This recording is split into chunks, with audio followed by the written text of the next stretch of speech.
பரங்கிப்பட்ட ரிஷிகேஷ் பேசுகிறேன்.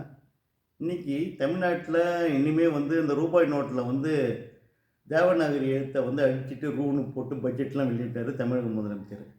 இனிமேல் வருங்காலத்தில் தமிழ்நாட்டுக்குன்னு தனி பணத்தை அடித்து தமிழ்நாட்டுக்கு உள்ளே மட்டும் தனி ரூபாய் நோட்டு தமிழ்லேயே எழுதி தமிழ் தலைவர்கள், தமிழ் தெய்வங்கள், தமிழ்நாட்டுடைய கலாச்சாரத்தெல்லாம் போட்டு ரூபா, 10 ரூபா, 5 ரூபா நோட்டெல்லாம் அடித்து நம்ம தமிழ்நாட்டு உள்நாட்டு பழக்கத்துக்கு ரிசர்வ் பேங்க் அமௌண்ட்டை காசு பணம் அப்படியே இருக்கட்டும்.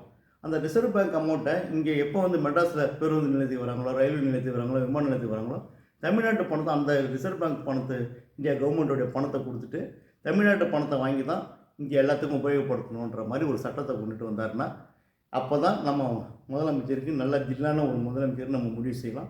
இதை அவர் கொண்டுட்டு வரணும். அதுக்கு ஒரு ஆணை அமைச்சு என்ன மாதிரி ஆளுங்களாம் ஆலோசனை கேட்டால் நான் சொல்ல தயாராக இருக்கிறேன். அந்த பணத்தை புழக்கத்துக்கு கொண்டுட்டு வரணும். மாநிலத்துக்குன்னு தனி பணத்தை கொண்டு வரணும். இதுதான் என் அன்பான வேண்டுகோள். இதுக்கு நீங்களாம் லைக் கொடுங்க. தமிழ்நாட்டுடைய தமிழ் எழுத்துலேயே ஒரு முதல் பணத்தை கொண்டு வருவோம். நன்றி, வணக்கம்.